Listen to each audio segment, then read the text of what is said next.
నా లక్ష్యం ఒకటే, జాబ్ క్యాలెండర్ని 100% కావాలి. 2025 సంవత్సరంలో జాబ్ క్యాలెండర్ రాబోతున్నది. చాలా మందికి తెలిసేవారు 5 తప్ప, ఎందుకంటే అందరూ విద్యావంతులు ఉద్యోగస్తులే కాబట్టి. ఇక్కడ ఉన్న నిరుద్యోగులు మేము కోరేది ఒకటే, మీరు ప్రణాళికాబద్ధంగా చదువుకోండి, టైం వేస్ట్ చేయకండి.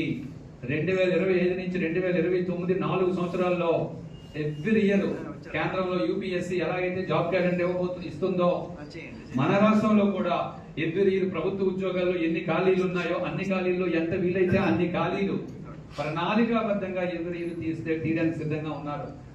మొన్న అసెంబ్లీలో కౌన్సిల్లో లోకేష్ బాబు గారితో కూడా మాట్లాడాను నేను. సార్ మనం జాబ్ క్యాలెండర్ ఇవ్వాలండి అని. ఎప్పుడు ఇవ్వాలని అన్నారు. సార్ మనం జనవరి చెప్పామండి. ఏ జనవరి అన్నారు? రాబోయే జనవరి అండి. ఓకే, అయితే దాన్ని నువ్వు కోఆర్డినేట్ చేసుకో అని చెప్పారు. కాబట్టి నెక్స్ట్ మంత్ నేను అక్కడ కూర్చొని అయినా సరే, డిసెంబర్ నెలలో నేను మళ్ళీ విజయవాడలో కూర్చొని అయినా సరే ఎంత వీలైతే అంత తొందరగా జాబ్ క్యాలెండర్ వచ్చేయడానికి సిద్ధంగా ఉంది. ఇక్కడ చాలా మంది నిరుద్యోగులు ఉన్నారు, మీకు బయట ఫ్రెండ్స్ చెప్పాల్సిన అవసరం ఉంది.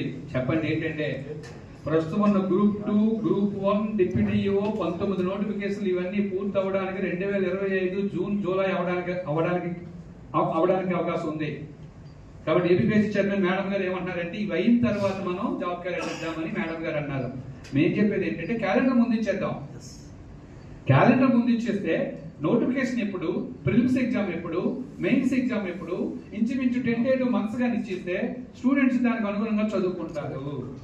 ఎందుకంటే ఇప్పుడు నోటిఫికేషన్ ఎవరికి? ఆల్రెడీ ఎగ్జామ్ రాసిన వాళ్ళకి. జాబ్ క్యాలెండర్ ఎవరికి? అప్పుడే డిగ్రీ అయిన వాళ్ళకి, ఎగ్జామ్ లో క్వాలిఫై అవ్వలేని వాళ్ళకి. మరి వాళ్ళ పరిస్థితి ఏంటి? క్వాలిఫై అయిన వాళ్ళు 1,00,000 ఉంటే క్వాలిఫై అవ్వలేని 14 లక్షల మంది ఉన్నారు కదా. మరి వాళ్ళ భవిష్యత్తు మనకి ఇంపార్టెంట్ కదా. కాబట్టి 2025లో జాబ్ క్యాలెండర్ రాబోతున్నది. ఇక్కడ ఉన్న నిరుద్యోగులు ప్రతి ఒక్కరు కూడా మీ మిత్రులకు తెలియజేయండి. జాబ్ క్యాలెండర్ జనవరిలో వచ్చిన ఎగ్జామ్స్ మాత్రం జూన్ నుంచి స్టార్ట్ అవుతాయి. ఎందుకంటే పాత ఎగ్జామ్స్ అన్ని నిర్వహించడానికి జూన్ సరిపోతుంది. జూన్ తర్వాత ఎగ్జామ్స్ ఉంటాయి. కాబట్టి క్వాలిఫై అవ్వలేని వాళ్ళు, కొత్త నిరుద్యోగులు ఎవరైనా ఉంటే మీ స్నేహితులు మెసేజ్ పెట్టండి, సందర్భం వచ్చినప్పుడు చెప్పండి.